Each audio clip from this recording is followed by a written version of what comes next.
What's up, you guys? It's Matt here. Welcome back to another video. Now, I wanted to talk about Terra Luna Classic in this video because yesterday we saw a burn that came from Binance.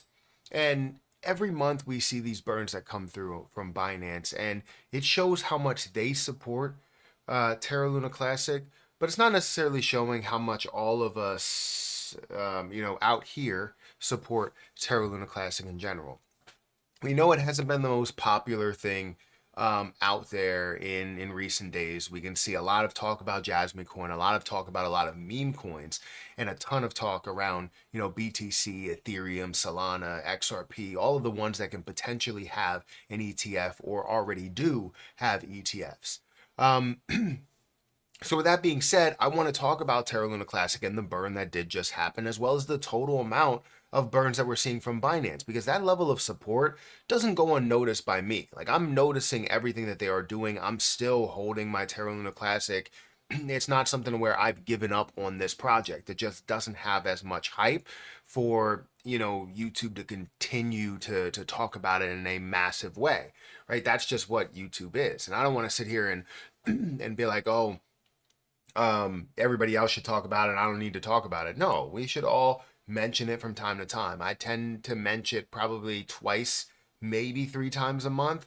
Um, but I noticed that there are some people that have completely given up on it, and I mean given up in like totality, like sold their positions, not talking about it, and then when it probably does come back, it's going to be beneficial for them to talk about it on YouTube, which is understandable. That's how YouTube works.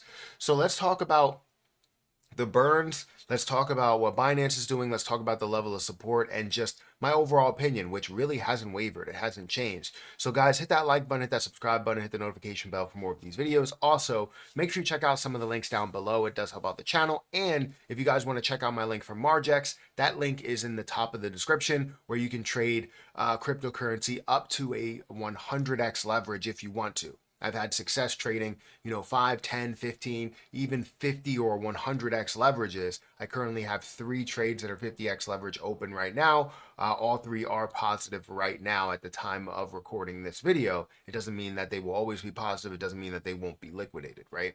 Anything could happen, but I have my plans on gathering money from those. Actually, 2 of them I've already gathered my initial investment as well as profit, and the third one I haven't yet collected that initial investment, which is low, if I'm not mistaken. So let's talk about Terra Luna Classic. If you don't know, Binance does these burns every single month. And the reason why they do these burns, honestly, is because of the community. The community came out and was in support of the 1.2% burn tax, just to bring you back to what it is if you don't know. They wanted a 1.2% burn tax, basically burning on every transaction that happens on chain, as well as they wanted, a lot of things that are happening off chain to burn 1.2%. And we were calling for that. Like, hey, if you support this, support it in a bigger way. Support it with all your transactions. And, CZ came out and said, look, it won't work unless we see all other exchanges do it as well. But we will give you a middle ground and we will do this. However, that thing, they ended up falling through, and they decided to burn 0.1% of their overall transactions, which is fantastic. And it was 100%. Now it's down to, I believe, 50%. So they're not burning 100% of those transaction fees.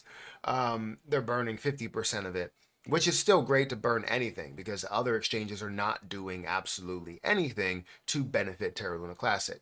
So as we've seen that, you look at the total amount that Binance has burned, they've burned 62 billion. 49% of the total amount that has been burned, and this is according to lunicmetrics.com. If you guys want to go and follow them, you can follow them on Twitter, as well as just checking out the website and seeing all of the different burns that have happened.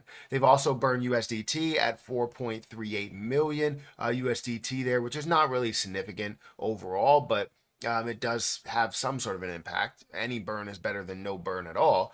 But you can see here the levels of burns that they have had all the way back from September, 22nd.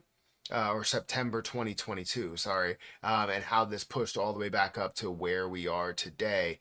or pushed all the way up to where we are today at 62 billion total coins.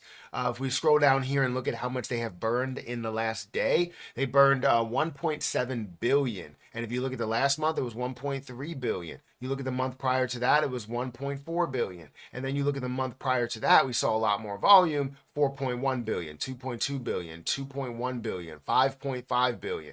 So you can see that they're consistently burning. Why would they do this? If they didn't believe in Terra Luna Classic, if they didn't believe in the trajectory of this, or maybe they just forgot about it. Maybe it's so insignificant that they forgot about it until it creates a larger impact when it comes to overall, right? It's something that happens like automatically. Maybe that's the case. I don't know. I don't know if this has been addressed, but the point is that they're continuing to burn and they've believed in Terra Luna Classic, so we should believe in it as well. The one thing that I thought that would benefit Terra Luna Classic in a large way is not only just the burns that you're seeing from Binance, but to have every exchange do the same thing, and not necessarily the same thing, but more aggressive scales, not their fees. They can have whatever fees they have, but add some sort of a tax to the situation where it's a 1% tax, 0.1%. It doesn't matter what it is. You would see a massive amount of burns that are coming off, get Terra Luna Classic back to where it was. The idea for recovery for Terra Luna Classic is to bring the supply down, to bring the price up so that you can support USTC, repeg USTC, the algorithm gets replaced, and then now you're seeing everything flow the way that it should flow. So this is what the plan should have been, and I believe they thought it could have been that, but we are not following through with support for that. We've always had people that are against burns, that are against that trajectory, and now we have what they want in place to where we don't have a massive burn tax associated on chain or off chain, and we're still just seeing it completely just die right before our eyes because of the utility that we need to build. Right? I understand utility, adoption, all of these different things are great for a chain, are great for Terra Luna Classic. However, without popularity, without that thought of getting to the eventual 1 cent, 10 cents, a dollar, then we don't have that movement. We don't have what you want.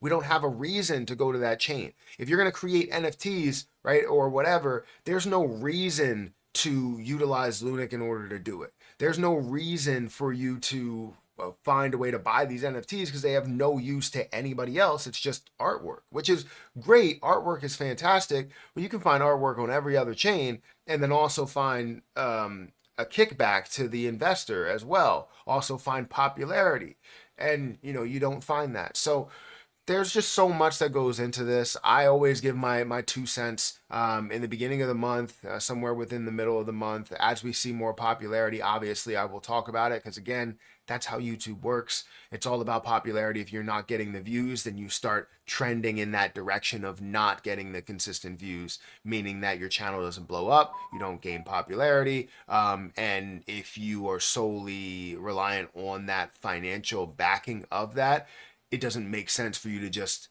say, oh, well, I'm going to talk about this even though it gets 800 views, right? You find a way to get it to 5,000 views, but if you do that, that's nothing but clickbait.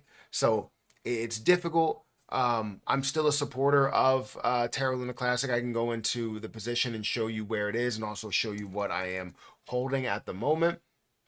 So we did see an addition of a zero. It's at 40809, 0.0 or 0.5% of an increase on the day. You can see I have $4,368.11. I haven't touched any of it. I still hold all of it. I don't know where to put it because I don't really want to hold it on Terra Station. I want to put it over on Kraken, but I feel as though that would kind of take away from my Kraken portfolio, which is sitting at $1,200. But we'll see. We will see how this all plays out. I believe we still will see a massive level. I believe we still will see a 1 cent price point. I think so. I think it will gain popularity. We'll stick with that popularity. We're going to see altcoin season, and this is going to be one of those things that blows up. Not because of just the things that are happening there, but also because of the popularity. right? We've seen things like Shiba Inu and Dogecoin fly for no reason. Floki, technically that has a lot of backing and adoption and all these other things, so I'll leave that alone. But you have a lot of other things that are flying for no reason, getting up to $1 billion, $2 billion, $3, $5 billion market cap. Pepe, one of those plays, $5, $6 billion market cap, and it has no use to it at all. I'm not saying that's what Terra Luna Classic is, but with the level of popularity, you can see that side of it as well as the adoption and the recovery side of things. So, anyways, guys, hit that like button, hit that subscribe button, hit the notification bell for more of these videos. Check out my link for Margex down below, and I'll catch you guys in the next one. See ya.